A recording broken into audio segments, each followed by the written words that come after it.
who are very qualified to speak on the subject. میں ان کا تعارف کراتا ہوں، پھر ذرا بات چیت کو آگے بڑھاتے ہیں. ایمبیسڈر مسعود خان صاحب ہمارے پہلے مہمان ہیں، پاکستان کے مائع ناز سفارتکار ہیں، امریکہ میں اور چین میں بھی جو ہے وہ ایمبیسڈر رہ چکے ہیں، اور سابق صدر ہیں آزاد جموں اینڈ کشمیر کے. ان معاملات کو بہت ہی گہری نظر سے وہ دیکھتے ہیں. آپ کا بہت شکریہ.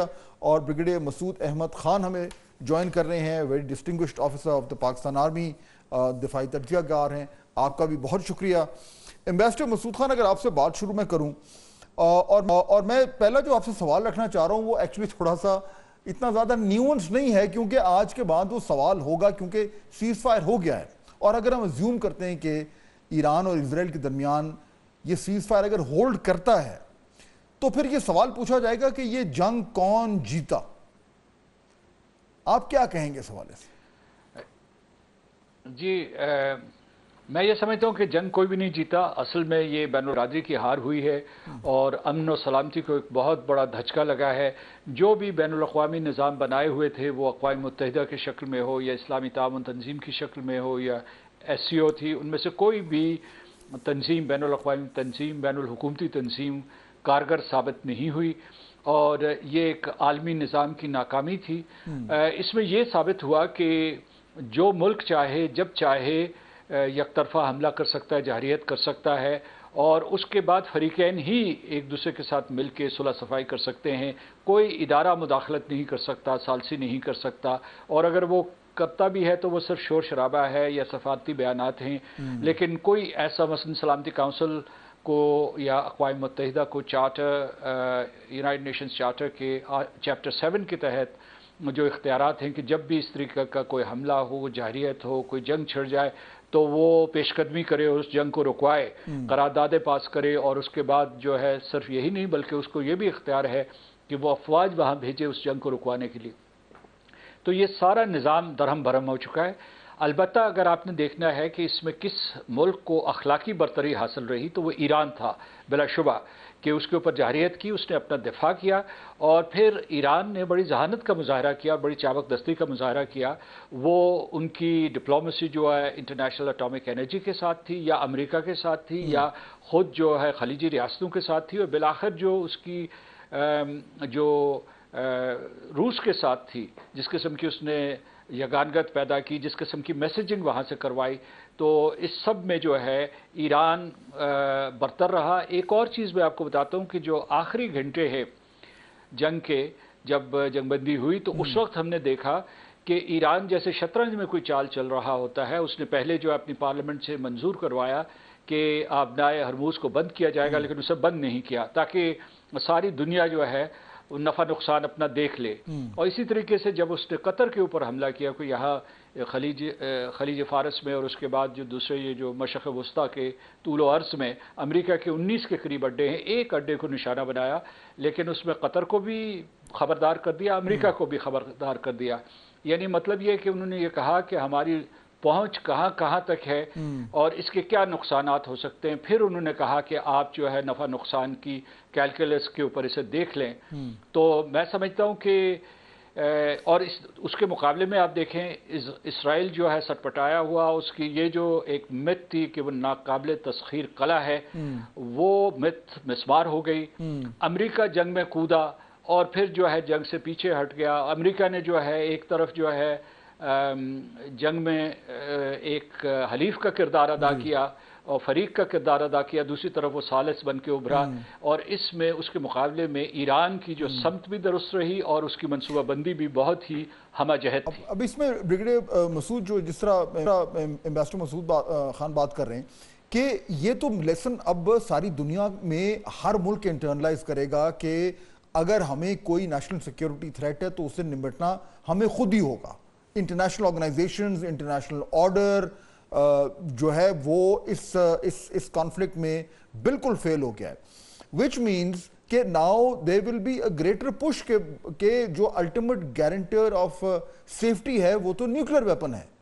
تو نہ صرف یہ کہ اب ایران جو ہے وہ کوشش کرے گا کہ اس کے پاس نیوکلیر ویپن وہ حاصل کرے، بلکہ شاید دنیا میں ہر وہ ملک جس کو خطرہ ہے وہ کم از کم 2 بار سوچے گا ضرور کہ مجھے بھی شاید اب اس طرف جانا ہو تو جو نان پرولیفریشن کی جو ایک پورا ایک کہانی چل رہی ہے دہائیوں سے، وہ تو پھر اب ختم ہوتی نظر آ رہی ہے۔ جی ہاں، بالکل آپ صحیح کہہ رہے ہیں۔ دیکھیں جس کنسپٹ سے، جس طریقے سے ابھی انہوں نے بات کی ہے ایران کے اوپر سے جو سارے حملے ہوئے، اس کے بعد سے اب ایران جو کلیم کیا امریکہ نے کہ وی ہیو ڈسٹرائڈ، اوبلیٹریٹ کر دیا ہے، انہوں نے کہا کہ نتانز کو اور فردوں کو، تو اب ایران کہہ بھی سکتا ہے نا کہ بھائی آپ نے جب ڈسٹرائڈ کر دیا، اور پریزیڈنٹ ٹرمپ نے آج انٹرویو میں کہا کہ ان کے پاس اب کیپیبلٹی نہیں اور ہم ان کو کرنے بھی نہیں دیں گے، سو وہ کہہ سکتا تھا کہ I am living N P T سے میں نکل رہا ہوں، لائک نارتھ کوریا ہے، اس کے بعد وہ پرسو کر سکتے ہیں اس کو، نیوکلیر جو آگے ایمبیشنز ہے اس کو کر سکتے ہیں۔ سو میرے خیال میں ایک بڑی سیریس قسم کی ڈیولپمنٹ ہوئی ہے، اور اس میں دیکھیں انٹرنیشنل اٹامک انرجی ایجنسی کے بھی اس میں ڈبل سٹینڈرڈ سامنے آئے ہیں۔ جس طرح انہوں نے ایک سٹیج سیٹ کیا، انیشیلی ہم نے دیکھا کہ انہوں نے کہا کہ 60% انرچ کیا ہے، اینڈ دین سیٹ کہ they have discovered 2 additional site جہاں پہ یورینیم انرچ ہو رہی تھی، تو اس سے یہ ایک میسیجنگ ہوئی۔ اور دیکھیں نا، یہ ریزولوشن واز سے موو کی تھی امریکہ نے، اور میجارٹی نے اس کو پاس کر دیا تھا، اور اس کو بیس کر کے سبسیکوینٹلی اسرائیلیز نے اٹیکس سٹارٹ کر دیے تھے۔ سو ایران کے پاس ابھی یہ اتھارٹی ہے، اور وتھ دی جو اب جو کنکلوڈ ہوا ہے اس میں ایک ایران پوزیشن آف اسٹرینتھ پہ ہے، اور جس میں اب وہ کہہ بھی سکتا ہے میں این پی ٹی سے بھی نکل سکتا ہوں، اور اس کے ساتھ وہ بعض چیزیں اس میں رکھ سکتا ہے۔ وہ کہہ سکتا ہے کہ چائنا اور رشیا بھی اس میں ساتھ بیٹھیں۔ پہلے تو دیکھیں probably it was 3 country, you کے اور اس کا جرمنی اور فرانس تھے، اب وہ پورا یونائٹڈ نیشن سیکورٹی کونسل کو کہے گا کہ اس میں ایز اے گارنٹر کے طور پہ یہاں پہ بیٹھے۔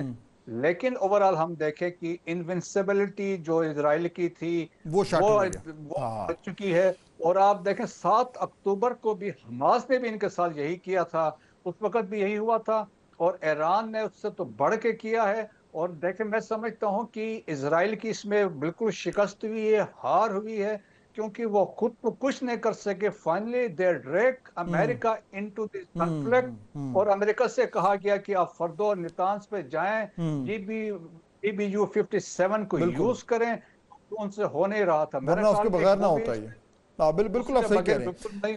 ناظرین بریک کا وقت ہو رہا ہے، واپس آئیں گے تو مزید کچھ تجزیہ سنیں گے دوسرے کے پاس۔ Welcome back. اب ذرا تھوڑا سا مسعود خان صاحب، ایمبیسڈر مسعود، میں آپ سے ابھی تھوڑا سا لیٹس شفٹ گیئرز۔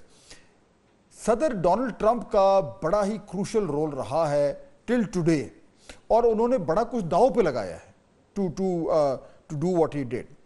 مجھے یہ بتائیے، گیون دا فیکٹ کہ آپ نے امریکہ میں اتنا عرصہ آپ وہاں پہ سفیر بھی رہے ہیں، آپ نیو یارک میں بھی سفیر رہے ہیں، امریکن سسٹم کو بڑی زبردست طریقے سے جانتے ہیں، اس سارے کانفلکٹ میں ڈونلڈ ٹرمپ صاحب کا جو پولیٹیکل سٹینڈنگ ہے وہ ان کا قد بڑا ہوا ہے یا چھوٹا ہوا ہے؟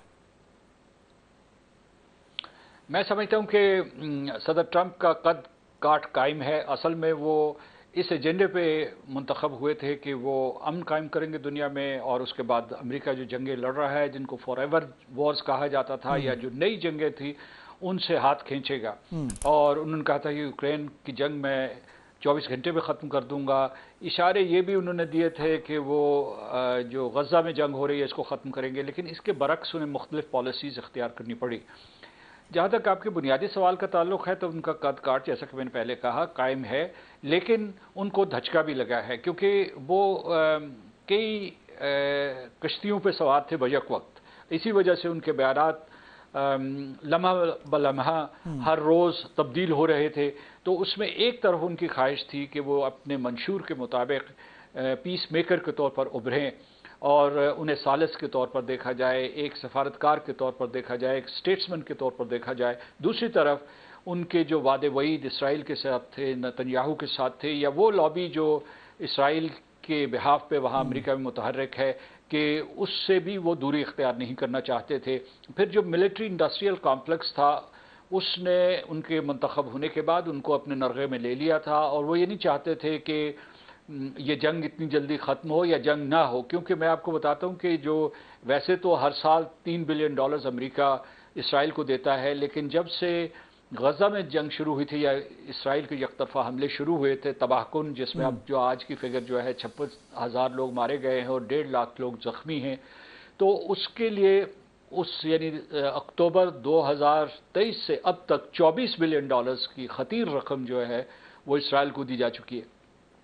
لیکن اس مرتبہ جو نئی چیز ہوئی جو آپ نے ان کے قد کاٹ کے حوالے سے بات کی، تو اس میں یہ ہے کہ ان کے اوپر امریکہ میں بے اعتباری تو پہلے سے تھی، لیکن وہ تھی حزب اختلاف کی طرف سے، ڈیموکریٹس کی طرف سے. ان کا اپنا جو میگا بیس تھی اور ریپبلکن پارٹی تھے، اس میں ان کا اثر و رسوخ بہت سخت تھا، بہت مضبوط تھا. لیکن ابھی اس کو بھی ایک تزلزل کا شکار ہونا پڑا، کیونکہ ان کے جو قریبی ساتھی تھے انہوں نے صدر ٹرمپ کو نشانہ تنقید بنایا، جس میں اسٹیو بینن ہے، جس میں ٹکر کارلسن ہے، جو یہ دونوں اب میڈیا پرسنز ہیں. پہلے جو ہے ان کے ساتھی تھے، خاص طور سے اسٹیو بینن پچھلی حکومت میں ان کا حصہ تھے. انہوں نے ان کو متنبہ کیا کہ آپ یہ جنگ امریکی عوام کی خواہش کے برعکس اس میں شامل ہوں گے.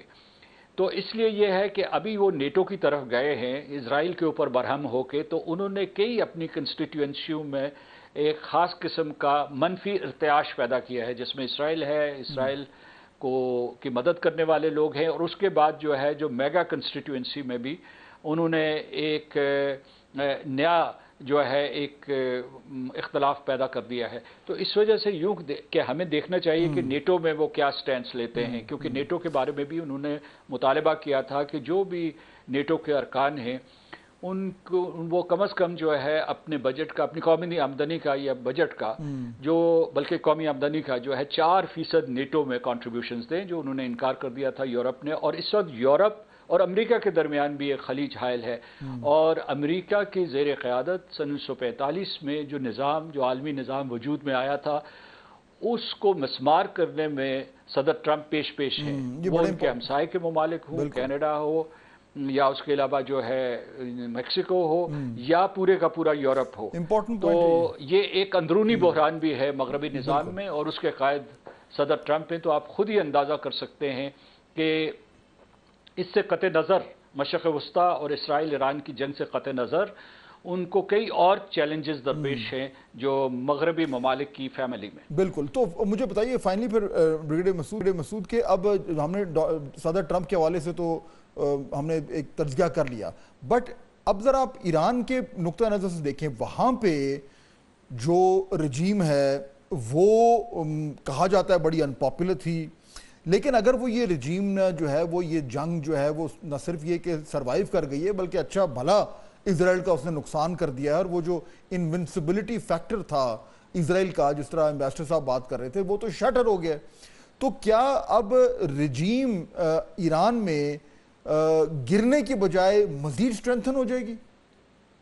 جی آئی انٹائرلی ایگری وتھ یو. دیکھیں جس طریقے سے توقعات تھی، اور رجیم چینج کے لیے ماحول چاہیے، اور وہاں پہ انسرجنسی ہو، پروٹیسٹ ہو رہے ہیں، وائلنس ہو رہا ہو، اور میرے خیال میں دیکھیں ایسا کوئی نہیں ہوا.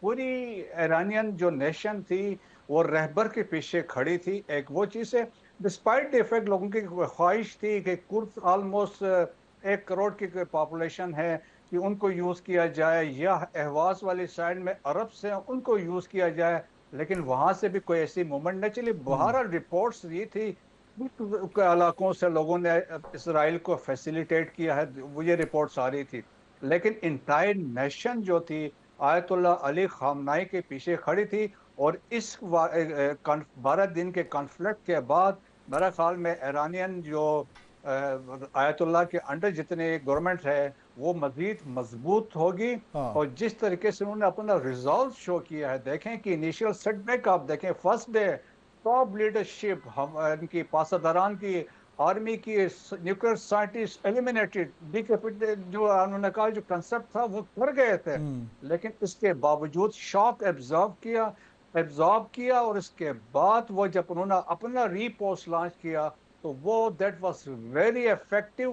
اور دیکھیں کہ ایک ویسا وقت آیا تھا اسرائیل ڈیفینس لیس ہوتا جا رہا تھا، ان کے انٹرسپٹ ختم ہو رہے تھے، اور جو 40% پلس پینیٹریٹ کر کے ہٹ کر رہے تھے رائٹ فرام ہیفا سے لے کے ساؤتھ میں نیگیو ڈیزرٹ تک. دیکھیں ٹوٹل اسرائیل کی لینتھ جو ہے دیٹ از 472 کلومیٹر، بالکل نیروس پوائنٹ پہ اس کی width is 15 کلومیٹر. آپ امیجن کریں کہ یہ جا کے خیبر جب وہاں پہ سٹرائک کرے، اماد سٹرائک کرے یا حاج قاسم سٹرائک کریں، تو میرا اس کا ایک بڑا امپیکٹ تھا. تو اسرائیل میں پہلی دفعہ ایسا ہوا کہ انہوں نے دیکھا کہ پہلے تو وہ حماس اور حزب اللہ کے راکٹس دیکھتے ہاں، تھے، تو اب یہ انہوں نے اس طرح دیکھا اور یہ فل بہت فلیش سارے میزائلز بالکل اور ٹیکنالوجی ہاں اور سے بھرپور تھے. سو اس سے اسرائیل کے اندر دیکھے جو سائیکالوجیکل امپیکٹ کریٹ ہوا تھا، وہ تو اسرائیل کو چھوڑ کر نکل رہے تھے، خوف تھا وہاں پہ. سب اور لوگوں نے کہا بھائی جی اور اس غزہ حوالے کو سے جب آپ کر اس حوالے سے بہت سارے سوال جو ہیں وہ اب اسرائیل میں بھی پوچھے جائیں گے. وقت میں ختم ہو گیا. میں دونوں مہمانوں کا شکر گزار ہوں، انہوں نے ہمیں جوائن کیا. پروگرام کا وقت جو ہے وہ ختم ہو رہا ہے. انشاءاللہ آپ سے ملاقات ہوگی کل. اللہ حافظ.